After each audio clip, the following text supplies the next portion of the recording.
Shalom, selamat malam Bapak Ibu. Jumpa lagi dalam program Mayue, renungan singkat malam hari. Saya mengajak kita membuka Alkitab di dalam Matius pasal 20 ayatnya yang ke-34. Begini firman Tuhan, maka tergeraklah hati Yesus oleh belas kasihan, lalu ia menjamah mata mereka dan seketika itu juga mereka melihat lalu mengikuti dia. Dalam teks yang kita baca ini, kita belajar satu tema kasih yang tepat.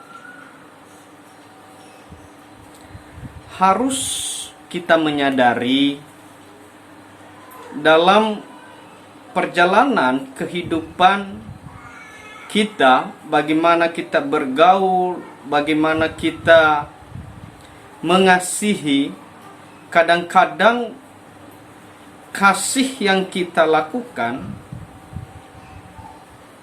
kurang tepat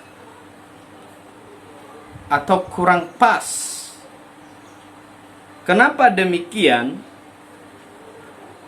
Karena objek dari kasih itu tidak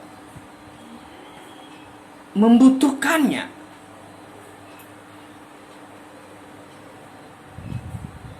Nah, ini berbicara tindakan nyata dalam kasih itu sendiri.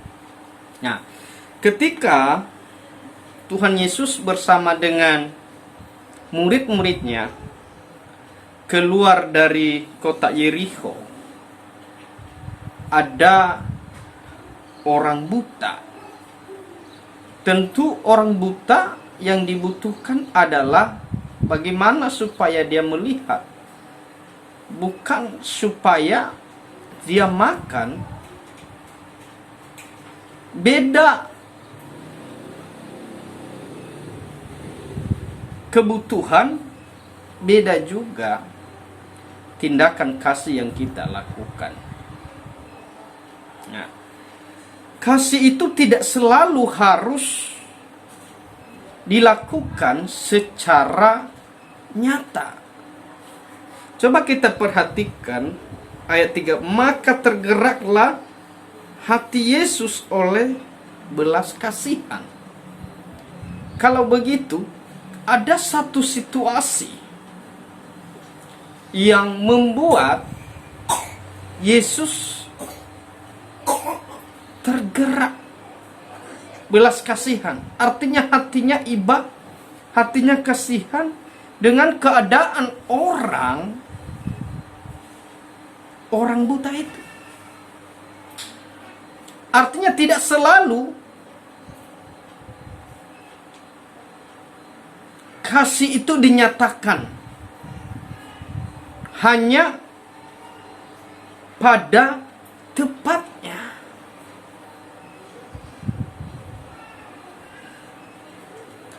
Mungkin kita bertanya, kalau begitu kita tidak perlu mengasihi.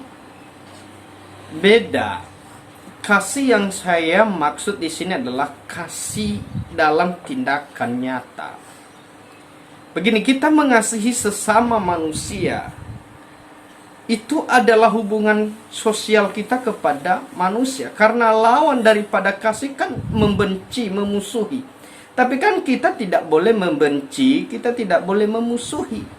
Yang diajar kepada kita bagaimana kita mengasihi. Artinya merangkul, bagaimana kita tidak marah, tidak membenci, tidak melakukan hal-hal yang merugikan orang lain. Saya rasa kasih yang dimaksud di situ adalah kasihilah sesamamu manusia seperti dirimu sendiri. Kasih yang seperti begitu. Ya, ada kasih yang saya maksud ini adalah kasih yang tepat. Ini adalah merujuk pada tindakan. Ada satu yang dikerjakan dan pas yang kita kerjakan itu adalah sesuai dengan kebutuhan atau objek kasih. Contoh yang paling simpel ketika ada orang yang sakit. Nah, bagaimana tindakan kita melakukan kasih ketika ada orang sakit? Yang dibutuhkan orang sakit itu apa?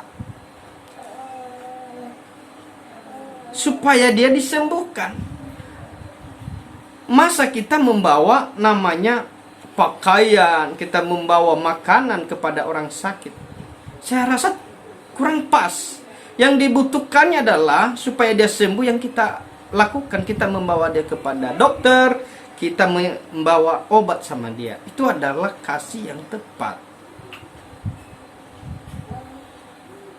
Nah, kalau kita juga bertemu dengan pengamen, saya sering dulu duduk makan bersama pengamen waktu pelayanan di GBI Miracle of God. Ya, jarang Pak Gembala dulu kasih uang. Ketika ada pengamen dan kami lagi makan, mereka nyanyi, Pak Gembala nggak kasih uang. Tapi dia memanggil, ayo makan sama-sama. Kenapa dilakukannya hal itu? Karena supaya apa yang kita berikan itu nanti tepat.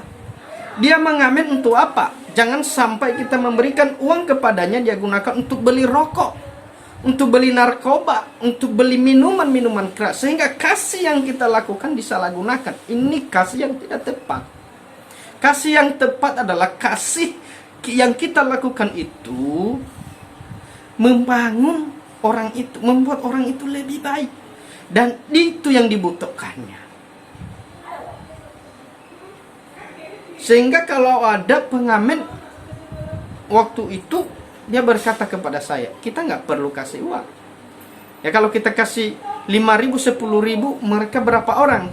Kita aja mereka makan. Kami makan bersama-sama. Itu adalah tindakan kasih.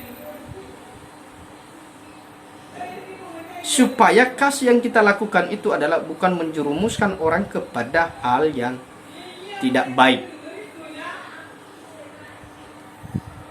Nah, sama halnya dengan yang dilakukan oleh Tuhan Yesus. Firman Tuhan berkata, tergeraklah hatinya oleh belas kasihan. Kata tergeraklah itu kan tidak setiap orang Tuhan melakukan kasih kepadanya, tidak. Tapi tergerak itu karena ada satu kondisi di mana kondisi itu sangat membutuhkan pertolongan. Dan kalau kita melihat teks ini adalah orang buta, bagaimana supaya orang buta ini dapat melihat, maka Tuhan melakukannya supaya mereka melihat. Nah, ini yang disebut kasih yang tepat, bukan kasih yang tidak tepat. Kenapa? Harus kita belajar. Ya, saya juga belajar bagaimana supaya apa yang saya lakukan itu betul-betul tepat sasaran dan betul-betul itulah yang diperlukan, yang dibutuhkan oleh orang yang saya tuju atau yang saya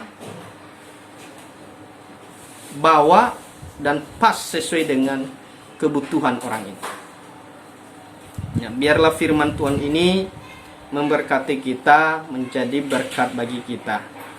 Selamat malam, selamat istirahat. Tuhan Yesus memberkati kita semua. Amin.